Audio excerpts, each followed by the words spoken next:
हरे कृष्णा। तो आज समाज में कुछ लोग कहते हैं कि पहले भोग कर लेता हूँ, थोड़ा आनंद मना लेते हैं, अभी उम्र ही क्या हुई है, उसके बाद फिर भक्ति करेंगे, थोड़ा एंजॉय कर लेते हैं, है ना। आज तो एंजॉय के नाम पे क्या क्या चल रहा है, कोई भरोसा नहीं है। तो क्या ये सच में अपना कल्याण कर रहे हैं या और गर्त में गिरते जा रहे हैं? भगवान भगवत गीता में अर्जुन को सचेत करते हैं। अध्याय 3 श्लोक संख्या 39 में बताते हैं, आवृतम ज्ञानमे तेन ज्ञानिनो नित्य वैरिणः काम रूपेण कौन्तेय दुष्पूरेण अन्येन च। हे अर्जुन, इस प्रकार ज्ञानमय जीवात्मा की शुद्ध चेतना उसके काम रूपी नित्य शत्रु से ढकी रहती है, जो कभी भी तुष्ट नहीं होता और अग्नि के समान जलता रहता है।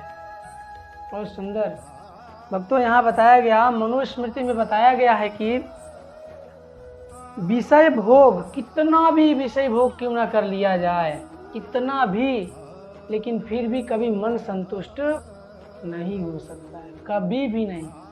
उदाहरण देते हैं संतगढ़ जैसे, जब तक अग्नि में ईंधन डालते रहेंगे अग्नि कभी बुझने वाली नहीं है, कभी नहीं बुझेगी। इसी प्रकार से जब तक हम इंद्रिय भोग करते रहेंगे करते रहेंगे मर जाएंगे, लेकिन कभी भी मन संतुष्ट नहीं हो। इसका कारण क्या है? क्योंकि हम इसी इंद्रिय भोग के चलते तो इस संसार में फंसे हैं। जितनी अधिक भोग की सामग्री इकट्ठा की जाएगी, जितनी अधिक भोग की दृष्टि से इस संसार को भोगा जाएगा, उतना ही अधिक हम इस संसार में फंसते जा रहे हैं। और इस संसार में विषय भोग, विशेषकर मैथुन क्रिया, संसार के जीवों के लिए विष के समान है, जहर है। जो व्यक्ति अधिक अधिक मलिन होता है उसे इस इंद्रिय भोग के विषय में डाल दिया जाता है, ताकि पुनरपि जननम पुनरपि मरणम जननी जठरे पुनरपि शयनम, बार बार इस जन्म मृत्यु जरा व्याधि में फंसा रहे। हम जितना अधिक इस मैथुन क्रिया में, इस भोग की क्रिया में अपने आप को लगाते हैं, इसका मतलब ये समझना चाहिए कि हम और अधिक अपनी अवधि इस संसार में, इस मृत्यु लोक में बढ़ा रहे हैं, कम नहीं कर रहे हैं। भक्तों, मनुष्य जीवन मिला है इस अवधि को समाप्त करने के लिए, बिल्कुल समाप्त कर देने के लिए, और हम अधिक बढ़ाते जा रहे हैं। बढ़ाना नहीं है, खत्म करना।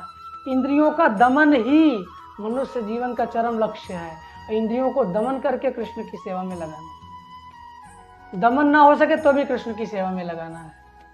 कृष्ण की सेवा में लगाएंगे तभी हमारी इंद्रियां शुद्ध हो पाएंगी, और हम शुद्ध इंद्रिय से ही भगवत प्राप्ति कर सकते हैं। बिना शुद्ध हुए भगवान हमें स्वीकार नहीं करेंगे। आज संसार में आप देख रहे हैं, सब लोग खाली इंद्रिय भोग, बस इंद्रिय विषयों के प्रति संसार में आदमी इतना आकृष्ट हुआ जा रहा है और भोग की सुविधाएं जुटाता जा रहा है, उसकी कोई लिमिट नहीं है। और यही इंद्रिय भोग बार बार इस संसार में भेजेगा, कभी कुत्ता, कभी बिल्ली, कभी सूअर, गधा, लोमड़ी।